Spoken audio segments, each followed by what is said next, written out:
Hey guys, it's Lissa.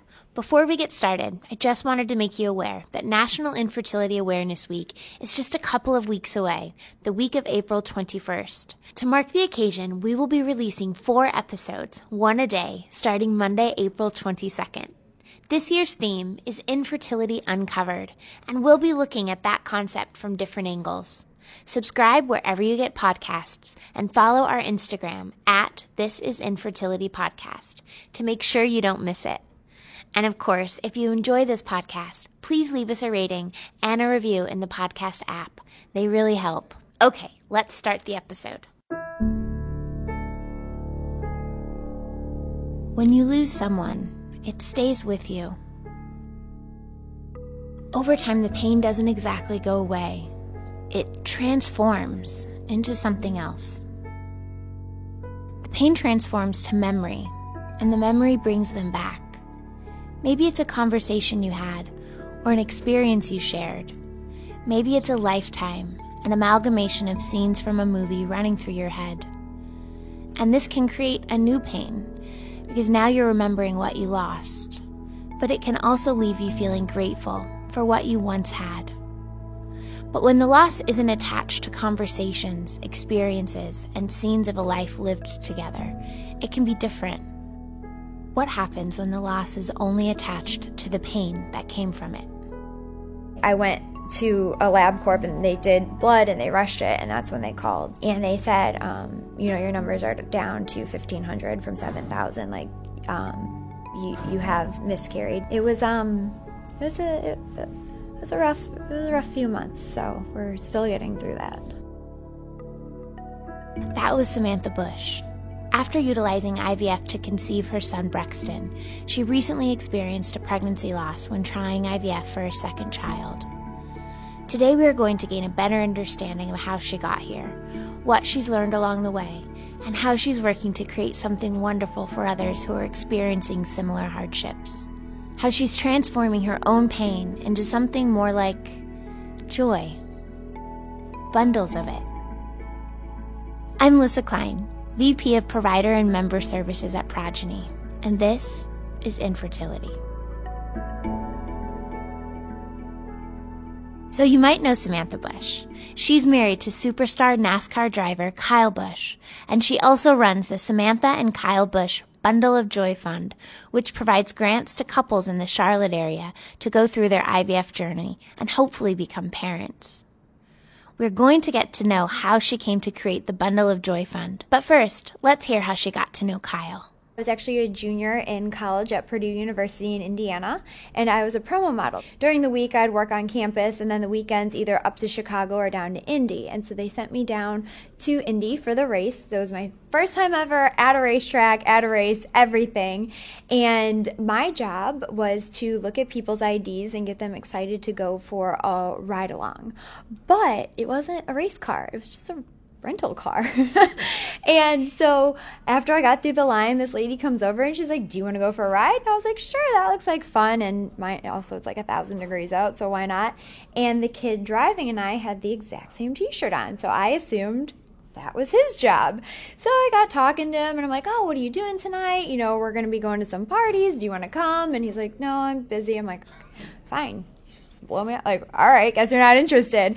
And so at the end of the ride, he did ask for my phone number, which I was really confused about. And lo and behold, later found out he was a professional race car driver, not a promo boy. And then I got super weird. So for 4 months, we talked on the phone before I had agreed to go out on a date with him because I got all just nervous. And then we went on our first date, and then the second, and then it was his off season, so he came and met the family, spent kind of the off season with me at school, and then my whole senior year we went back and forth of me going to the races and him coming to campus. After college, the couple got serious. We designed a motorhome together, so that's what you go to and stay in at the races. It's like our home away from home. And so I was literally getting ready to take out my contacts, and I'm blind as a bat because I was getting ready for bed. And he's like, no, keep your contacts in. I was like, okay. So he pulls me out to the middle of the kind of what you call living room in the bus, and he's like, this is like our technically first house together, and I love you, and we did such a good job designing it, and we're such a team. And I'm like, yeah, I mean, I really liked the bus too. It turned out great. I don't know where we're going with this. And so he kept going on and on about the motorhome. I was like, okay, yeah, it's a really nice motorhome. I'm really happy we did this. And then he got down on one knee and I was like, what? Like, what are you doing? Samantha said yes. She was 24 when they got married, and a couple of years later, they decided to start trying to have a baby. I mean, I worked out all the time. I was very healthy. He's very healthy and athletic. We just never thought we would have any issues whatsoever. I would say the first couple months were very exciting, and you were like, oh wow, we might become parents, and every time you're like, is this the time? And we weren't doing anything. Like, I didn't have any of the apps. We weren't doing any of the ovulation predictors. We were just doing it naturally, if you will.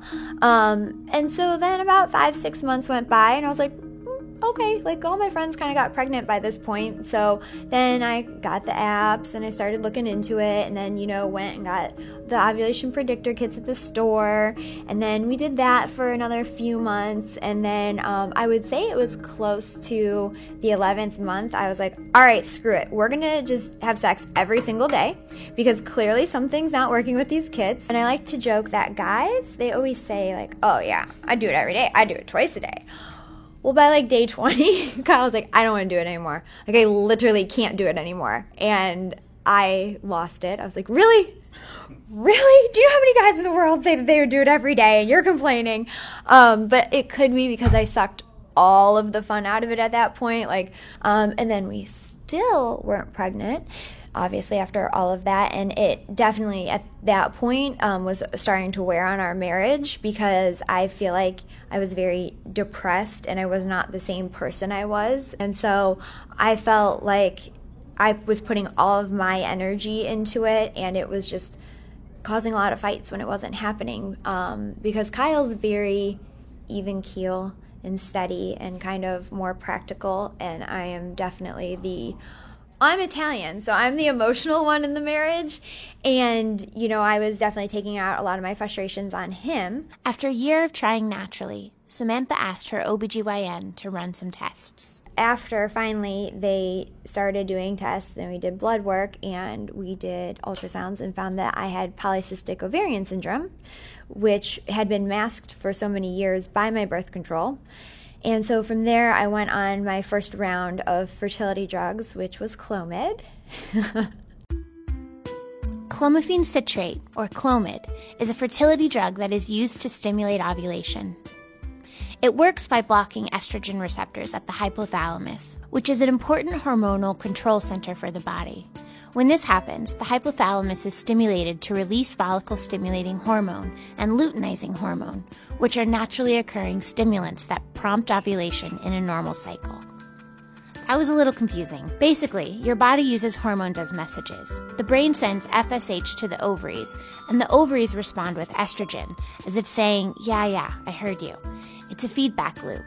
And when you block it, the brain doesn't think it's being heard and makes more FSH, and that stimulates more eggs to grow. But altering hormones can have quite the effect on a person's mood. I've only asked my husband for a divorce once in our marriage, and it was on Clomid, and it was because of the Titanic movie. We were watching the Titanic, and it was the part where, the old people are in the bed, and they're, like, clutching hands, and the mom's tucking her kids, and, like, the boat's going down. And I'm hysterically sobbing. And then, Jack and Rose, they're like confessing their love. And I mean, I'm just losing it. And I look over at him and Kyle's just watching it, just looking at it. And I'm like, why aren't you crying? And he's like, well, I know the boat sinks. And I'm like, it's about so much more than the boat. They're soulmates and now they're dying. Like, I don't think I could be married to you if you don't know what true love is. Like, you're not crying at the Titanic. Clearly our marriage is a sham. I was at Panera, and iron is supposed to be good for you when you're trying. So all my salads were on spinach, and they put it on romaine. And I literally was just standing at the counter sobbing and asking the girl why she didn't want me to have a baby. And she was like, ma'am, what are you talking about? I was like, you gave me romaine, not spinach. You clearly don't want me to be pregnant. This is what Clomid did to me. So Kyle was like, okay, we're done with this. After the Titanic and Panera incident, and still no pregnancy, the couple decided to take things up a notch, and they booked an appointment with a fertility clinic, something, in retrospect, Samantha wishes they had done sooner.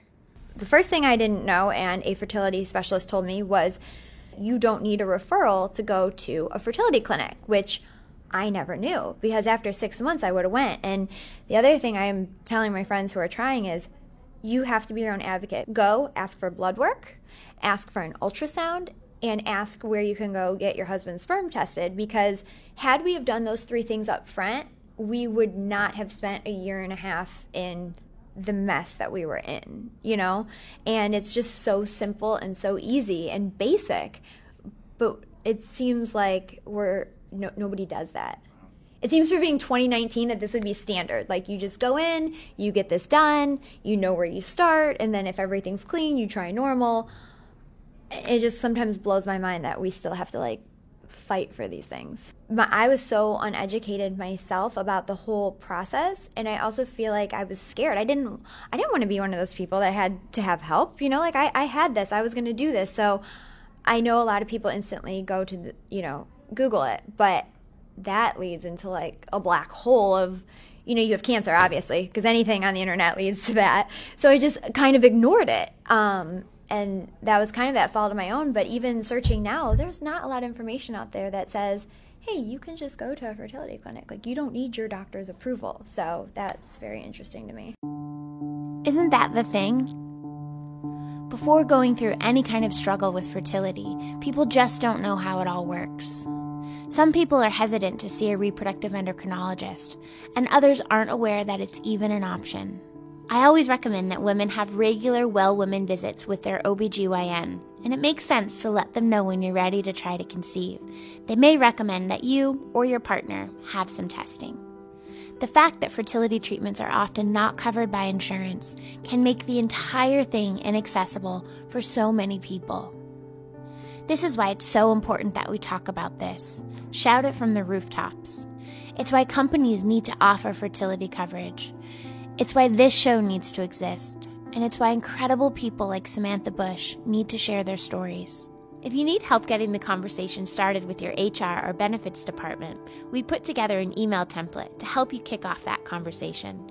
You can find that at progyny.com/talk2HR. That's progyny.com/talk2HR. More and more, infertility is becoming an important part of people's lives. And because of this, events like National Infertility Awareness Week are so crucial. This year, National Infertility Awareness Week kicks off on April 21st, so just a couple weeks from now. We are using this as an opportunity to get the word out, and we hope you do too. We'll be posting 4 new episodes that week featuring personal stories of infertility and a special inside look into my favorite feature of the Progyny Benefit, the Patient Care Advocates team. If you haven't already, make sure to subscribe to the podcast or follow us on Instagram at This Is Infertility Podcast. And please help us get the word out by leaving a rating and review and by sharing these episodes on social media. After Samantha and Kyle had their initial evaluation, they started to get some answers to their questions. So the whole time, I thought it was just me then, because I had PCOS. And he sat us down and he was like, you have no mature eggs, you don't have any sperm, you two were never getting pregnant. And the first thing I did, I was like, it's you too. I feel so much better, because I felt like there wasn't, and I don't want to say the word blame, but I think I was blaming myself. I'm the reason we're not getting pregnant. So then when I heard he had a very low sperm count, I was like, yes, we kind of both suck. You know what I mean? So it made me feel a lot better about it. And really that's from there. I mean, people are like, oh, how'd you feel going? I was like, I felt great. I had an answer. I had something to do instead of just try. So the problem didn't appear to be only PCOS. Kyle also had a low sperm count. They did tell him a little bit because of his profession, because the cars sometimes get up to 170 degrees. When we knew he was going to have to give the sperm sample, they're like, you need to do everything that you can to, keep your swimmers. You don't have a lot, so hold on to the ones you got. So he would drive in the summer and he would have his team guys pass Ziploc baggies of ice into the car. And so everybody assumed that it was because he was hot. But really, he put him down on his crotch because I was like, you need to protect those. We got to do what we got to do. So now, in retrospect, that it's out there, it's funny. The guy who always passed him in and out of the car, he was like, dude, I was giving you ball ice? Really? That's, come on. The couple was recommended to move right to IVF. I had 32 or 34 eggs that we retrieved, and then we went on and 16 fertilized, and then 11 went off to genetic testing, and 8 came back as healthy embryos. They transferred an embryo, and Samantha was pregnant. It was amazing, just to finally be pregnant after trying for so long was crazy. It was amazing. I remember getting to go in and hear his heartbeat, and it was kind of surreal. Like, you worked so hard for something, you know what I mean? And so that was great. Now, remember, Samantha's husband Kyle is a race car driver. It's a glamorous job, but it's not exactly risk-free. We were really good, and then at 28 weeks, my husband got in a horrific racing accident.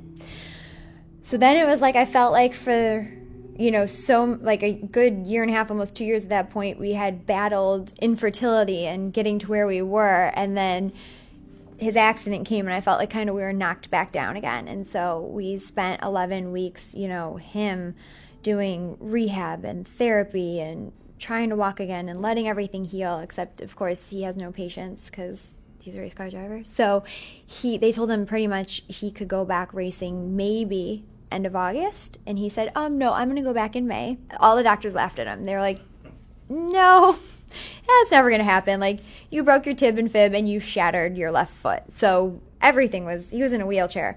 And he was like, okay, yeah, but that's what I'm doing, which was also right around our due date.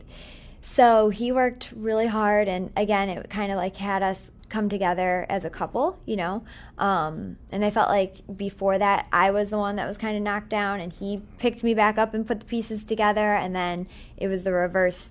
And so we kind of got through all that. May 16th, against doctors' recommendations and what they predicted, he went back racing. He finished 7th in his first race. This was May 16th. May 18th, we had our son Brexton. And what was miraculous is that Kyle stood the entire delivery. I pushed for over 3 hours because I had a much bigger child than they expected out of me. And his foot was swollen, and he was like, I knew if I sat down, you were not going to be happy. So he was like, so I stayed there. And so we had Brexton May 18th, and then life was just the whirlwind of what it is. We had him at the racetrack at day 6 in Charlotte, where we're at. Day 10, we were on an airplane because I was like, okay, we can't stay home, Brexton and I, because surely something's going to happen to his foot again. And then I had like a very abnormal fear of him racing for a little bit after that. Our son, he's 3.5 now, and he travels to all the races. He loves it and sleeps anywhere. During this time, Samantha and Kyle realized something. The cost of IVF was prohibitive to so many people. I had already had a blog for a number of years at the time, and I kind of felt it placed on my heart that I should share this to, again, like I had mentioned, to help others and to be a reference for, knowledge and support and whatever that might be. But after we released that and we were getting closer to the end of pregnancy, we kept going back to the fact that once we got the answer of that we both had issues and we would have to do IVF to have a child, then you get handed this packet with all these medical estimates, and it's, around $20,000, if not more. I just remember being like, wow, and feeling blessed that, we're like, okay, let's do it, like, sign us up. But knowing that that's the end of the journey for a lot of people, and that's not fair. And that really bothered me a lot. I remember even when we were sharing the blog, people were like, oh, well, it must be nice to get to even try. And I was like, you're right. And it's not fair that everybody doesn't get that chance, because nobody wants to be a part of this infertility community. It's not fun. Nobody wants to not just have sex and have a child and have to do these shots and medicines and hormones and all this other stuff. And it just really bothered me that knowing, if we weren't blessed enough that Kyle had this amazing job, like, we might have this answer and know what we had to do and never be able to do it, or have to mortgage everything that we had to do it, and there's no guaranteed success. And so that's how the Bundle of Joy Fund came to be. I just knew that that's what we were meant to do. And so now it's been 3.5 years. We've helped over 35 couples. We're right at the $500,000 mark in grants, and we have 16 babies born and 7 more on the way in 2019. So we're super excited about all of that. And it's good. Like, now I know why when we were praying, saying, like, why us? It was because of this.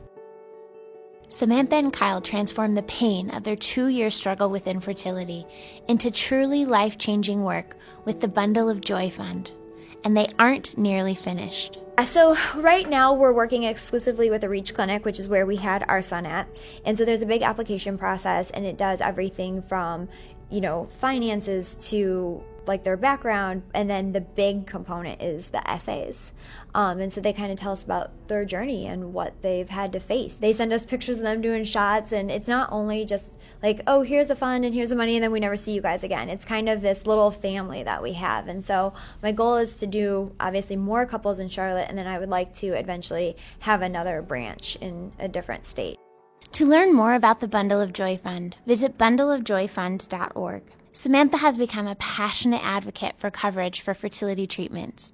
She speaks with conviction on her Instagram, @SamanthaBush, and she is working to encourage legislators and employers alike to open fertility coverage to all. As you know, infertility is a complex, emotional, and expensive condition. It's time we do something to make sure it's being treated the right way. That starts with coverage for treatments. Everyone who wants to have a child should be able to. That's our vision here at Progeny, and that's what Samantha is working towards. After having Brexton, life continued. Brexton continued growing, the fund continued changing lives, and Kyle continued racing and winning. He recently won his 200th race. Then, when Brexton was about 3 years old, the Bushes decided it was time to try for a second baby.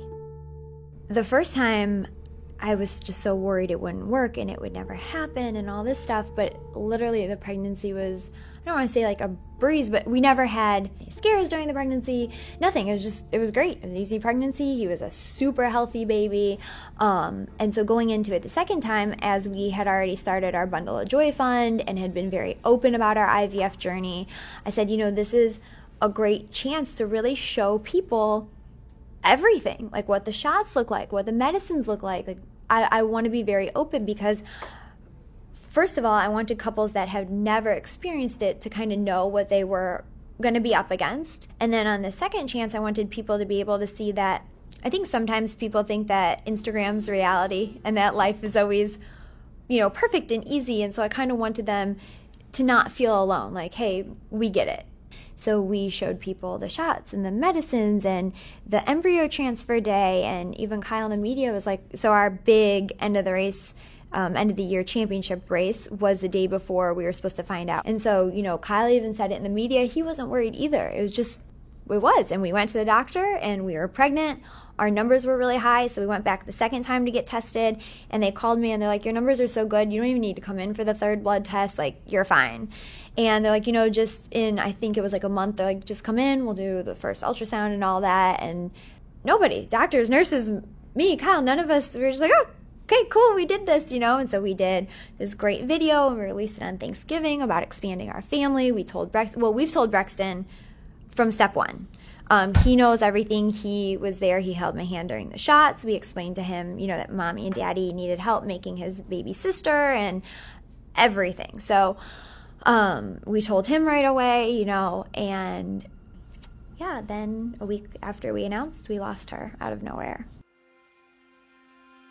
I got up that morning before the boys had worked out. I felt great. And I remember thinking like, wow, it was right around this time that with Brexton I started getting sick. And I remember being like, I'm so happy that I can still eat breakfast and work out and not just be, banished to the couch. And then I had a dress fitting because we were going for our big banquet the next day. And I just felt something. And so instinctively, like, you put your hand to what you feel, right? And I brought my hand up and there was blood and Brexton was sitting right there. And so the first thing that came to my head is on Thanksgiving, which had been the week before, my mom cut the tip of her finger off making sweet potatoes. And So the first thing that went to my head, I was like, Brexton, go get your daddy because mommy cut her finger just like Mimi, because I didn't want to scare him. And so he takes off down the stairs. And so I ran to the bathroom and there was a significant amount of blood. And I was like, okay, this isn't good. I obviously know that, but I have read that this can happen. And so I was kind of just in shock. And so Kyle comes running up and thinks that my hand is cut. And so he comes running in the bathroom, and I just kind of couldn't really tell him what was happening. And so he was looking at my hands, but I was sitting on the toilet and he's like, what's happening? And then he kind of started putting it together. And so he's like, okay, we have to call a nurse right now. So we called, and actually, luckily, my nurse answered. And so I told her, and she was like, okay, it's normal. She was like, how much bleeding? And I was like, I don't know, kind of like a period. And she's like, no, that's normal. Like, you're fine. And she was like, just go through the rest of the day, and if it gets any heavier, let us know. And I was like, okay. And then shortly after I hung up that call, I had some very bad cramps, and it got significantly worse. So I called her back and I told her about the cramping. She's like, okay, you need to come in. Then as Kyle was getting Brexton ready, I went to go change, and I felt the urge to go to the bathroom again. And that's when there was just, it was pretty much. I knew instinctively it was not good. We had Brexton in the car, so I was trying my best not to cry and keep everything from him. So we got to the doctor, and they said, well, actually, your cervix is still closed. And I'm like, okay, is this good? Like, and they're like, well, they did an ultrasound. They're like, she's obviously smaller than what we would think. Like, we think you're having what's called a threatened miscarriage, but because your cervix is closed, like, we can't tell you for sure. So I instinctively knew, like, there was no way. But Kyle was like, no, this is just gonna be a great story. Like, this is just part of this, like, your story. Like, it's gonna be okay. And so he was holding on to hope that it was fine. And so they called with the blood results, and they're like, okay, well, last time we checked you, you were 4,000, and this time you're 7,000, so we can't tell you to stop your medications because your numbers have gone up since the last time we checked you. And so that was hard. It was like we're still doing the medications, and we had to leave and go to Kyle's big end of the year banquet in Vegas the next day. But what was weird is that night I completely stopped bleeding. So then, like, hope crept in. And then when we got to Vegas the next day, I went to a LabCorp, and they did blood, and they rushed it, and that's when they called. And they called right before we had to walk down to the red carpet. And they said, your numbers are down to 1,500 from 7,000. Like, you have miscarried. And they said, unfortunately, that's probably not all the bleeding. Like, after your cervix opens, like, it'll finish. And so I didn't know how we were going to tell people what we were going to do. And the thought of sitting alone in the hotel room, like, scared me more than anything. Because Kyle's kind of my anchor. So I was like, where you go, I'm going. So kind of just was in a daze and did it, and had to listen to people say congratulations. But Kyle didn't win the championship this year. And I was like, we're not going to do anything to take away from the champion, because that's not fair. Like, he and his team have worked for 10 and a half months to win. Like, we just didn't want to distract from it at all. So we came, we smiled, we said thanks, we sat in our seats, and we were both just like zombies. And in Las Vegas, on November 30th, Samantha created a video and shared it with the world. It was a raw moment of emotion. You can probably find it if you Google it. To me, it's one of the most heartbreaking yet brave things I've ever witnessed. I had filmed that video that people saw on Instagram kind of by myself in the bathroom, and then I just posted it because if I had to hear one more person say congratulations, I wasn't going to make it. So just put it out there, and now the past 2 months or so have been kind of just, first it was shock, and then it was a lot of just being very upset and a lot of self-blame. And I haven't really opened up to people about it yet because I'm just still not ready, because I would say I'm significantly better than where I was a few weeks ago, but it's hard not to blame yourself. What did I do to cause this? It was a was a rough few months, so we're still getting through that. Samantha is still struggling with the pain of this loss. As I said at the beginning, this kind of pain doesn't just go away. This is the kind of pain that transforms. And in those moments where the pain feels overwhelming, we hope that Samantha can find comfort in the knowledge that the last time she experienced the pain of infertility, she transformed it into life-changing joy for people who were running out of hope. We know that Samantha is listening to this episode, and we understand that hearing her story told back to her may be difficult. That when she hears this, she may feel like she's back in Las Vegas in November. So we want to try to balance that, to transform it. We want her to experience some of the joy she has brought to others. We were just eating lunch, and she came out from behind a curtain and was like, "Hi, I'm Samantha Bush, and I want to give you $10,000. And I was like, so taken back and surprised and so emotional, because I just felt so much stress relief in that moment of not having to figure out where that money was coming from. That was Amanda Lassane. She shared her story with us in a 2-part episode just a few weeks ago. Amanda and her husband were awarded $10,000 from the Bundle of Joy Fund in order to try a donor cycle. But she is far from alone. We were asked to go up to the 3rd floor. They took us back to a conference room where Kyle, Samantha, and Brexton were waiting. And we sat down, and basically they told us that they wanted to give us $20,000 to help pay for our IVF cycle. I remember just crying, tears of joy, kind of in disbelief, because the financial piece was something that we were really struggling with. We knew that it was worth it to try and have children, to go into debt, but we really didn't know where we were going to get the money from. Words, will never be able to fully express the gratitude that's in my heart. But I would want them to know how thankful I am for helping me become a mother and for helping me to see my husband as a father. And I would want them to know that their financial help made an extremely stressful time much easier, and that I will forever be grateful to them for their help for my family. My doctor then decided that, I probably need to do IVF now. So I just left the doctor's office knowing that that wasn't going to work, because we just don't have the money for IVF, which is $20,000 to $24,000. I don't know why they picked me, but I'm truly grateful. I can't thank them enough for changing me and my husband's life, because other than that, we wouldn't have been able to try to have children. It would have been over, because we just don't have the funds for IVF. I just don't think Samantha and Cal know how much they truly changed my life. I'm tearing up because I just don't think they know. They truly were angels sent from heaven to do that for us and for other couples. When people can't have children, I just don't think people understand how hard that is sometimes. And she truly will always, and he will always be a part of our journey, and I'm truly thankful. Those were the voices of Bundle of Joy awardees Crystal Smith and Sharika Ramsour. These are just sound bites, but I think they demonstrate clearly that through the Bundle of Joy Fund, Samantha and Kyle aren't just doing something nice with their position. They're directly changing people's lives. By no means does she have to do this as her platform. And the genuine care that she feels for people that are going through this crappy journey, she has changed the way people get to experience it. And that will forever be within somebody's heart. You're changing not by just giving dollars, you are literally giving people a family.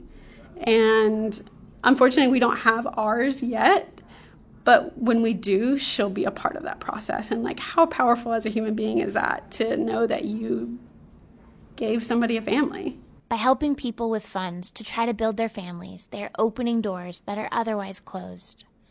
For some, the cost of IVF is like a nice car. For others, it's like a down payment on a house. And for others, it's simply unattainable. With the Bundle of Joy Fund, Samantha and Kyle are changing that, one family at a time. But Samantha has seen firsthand that even being able to afford a round of IVF doesn't guarantee success. It's hard though, even from a foundation standpoint, it's kind of 50-50, with IVF, and we've seen that in our numbers, and so it's really upsetting, and hopefully they can continue to keep trying. And we hope the same thing for Samantha and Kyle. I want to thank Samantha Bush for sharing her story with us. To learn more about the Bundle of Joy Fund, go to bundleofjoyfund.org. If you want to read about Samantha, you can do so at progeny.com/podcast. Just follow the link to this episode. I also want to thank Amanda Lassane, Crystal Smith, and Sharika Ramsour for helping us transform this episode. If you enjoy this podcast, please don't forget to follow us on Instagram at ThisIsInfertilityPodcast. You can interact with us there, share your stories with us, or just check out some teasers for upcoming episodes. And also, don't forget to subscribe wherever you get your podcasts. This is Infertility is brought to you by Progeny, Smarter Fertility Benefits. Please remember this podcast is not intended to substitute for the personalized expert advice of your physician.